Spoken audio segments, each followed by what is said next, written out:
27 noyabr kuni Yaponiyaning Shiga өлкәсенең Ozi şəhərində, 28 noyabr kuni Hiroshima өлкәсенең Hiroshima şəhərində, 29 noyabr kuni Fukuoka өлкәсенең Onojo şəhərində çoğ köləmlik Uyg'urlarning hozirgi ağır ahvolini anglatish va guvohlik berish orqali Yaponiya hökumətini hərəkətə o'tkazish faoliyati o'tkazilgan.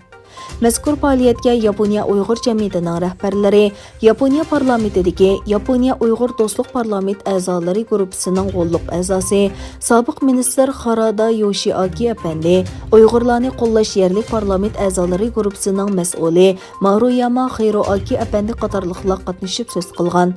Bu uchun şəhərdə ötküzülgən guvohlik berish yig'inida Yaponiya Uighur jamiyatining muavin raisi Ahmad Latif apandi va idora hay'at a'zosi Xolmat Rozaxun apandilar doklad bergan. Ahmad Latif apandi ushla yig'inda Xitoyning 3-4 yildan buyon sodir qilayotgan insoniyatga qarshi jinoyatlari va buningdan Yaponiyada yashayotgan Uyg'urlar uchirgan ziyonkashliklarning sin olg'u va rasmlik isbotlar orqali o'tirg'a qo'yilganligini bildirdi.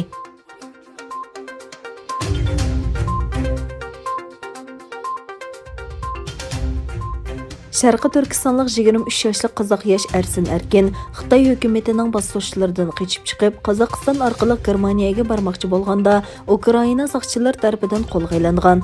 Ersin Erkin Ukrainada sudga tortilgan vaqtda u Xitoyga qaytarilish xavfiga duch kelgan edi. İgilinishicha, qonunsiz holda chegaradan o'tmoqchi bo'lgan degan gumon bilan Ukrainada qo'lga olingan Qozaq yaş Ersin Erkinga Ukraina ko'chmanlar idorasi tarafidan panohlik berilgan.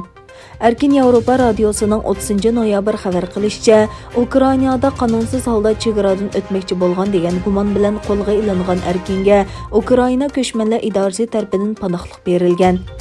Erkin panohlik isbotini 2020 yil 27 noyabr topshirib olgan.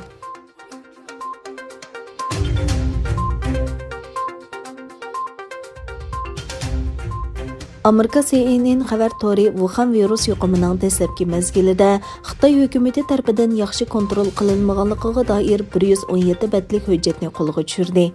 Məxpىy ھۆججەتلەرگە ئاساسلانغاندا Xitoy amaldorlarining Wuhan virusining tarqalishi to'g'risidagi amaliy ahvolni yoshirib, dunyoga texmi umidvor sonliq ma'lumotlarni ham bahrilaganligi o'tirg'a qo'yilgan.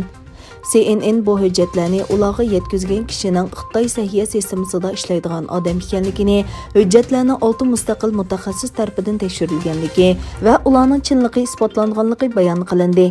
CNNning dokladida mundaq deb ko'rsatildi.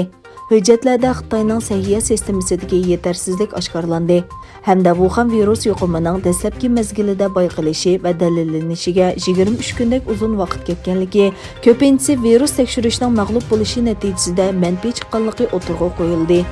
Hujjatlarda yana pat-pat talash tortish paydo qilgan virusning tajribaxonadan oshkorlanganligi to'g'risida Xitoy doiralari tarafidan hech qanday uchurning ifodalanmaganligi va xotirlanmaganligi bayon qilingan.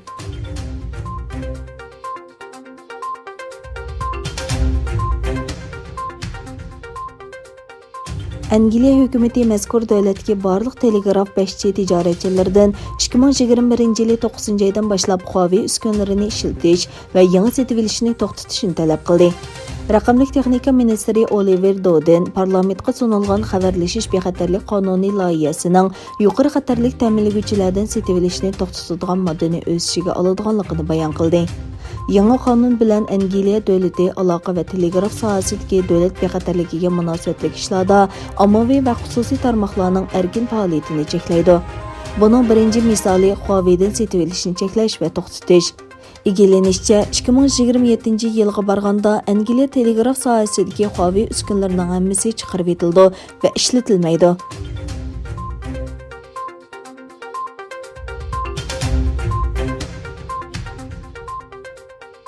ئامېرىكائەدلىيەمىنىستىرى William Barrning aytishicha, ular 3 noyabr o'tkazilgan prezident saylamida natijani o'zgartiradigan qoidasizlikni bayqamagan. Bar Amerika Birlashma xabar agentligiga mundaq dedi: "Biz hozirga qadar saylamda boshqacha natijani qo'lga keltira oladigan hech qanday qoidasizlikni ko'rmadik. Ministr bar münasibətlik federal organlar və federatsiya tekşürüş idarəsinin özləri tapşırıb alğan barlıq ayıplashlarni tekşürgənligini, əmma hazırgacha mahiyetlik aldamçılıq doğrusida hech qanday paki tapalmaganligini ko'rsatdi. Amerika ministri yana bilet hesaplash mashinasiga münasibətlik aldamçılıq cinayəti doğrusidagi ayıplashlarning tekshirilganligini və hazırgacha bu ayıplashlarni isbotlaydigan hech qanday paki tapalmaganligini bayon qildi. Barning saylamda aldamçılıq barlığını ilgari surayotgan və saylam natijasini qabul qilmaydiganligini jakarlagan Amerika prezidenti Donald Trumpning ayıplashiga zid bayonlari Amerika taratqularida kuchli inkas qo'zg'adi.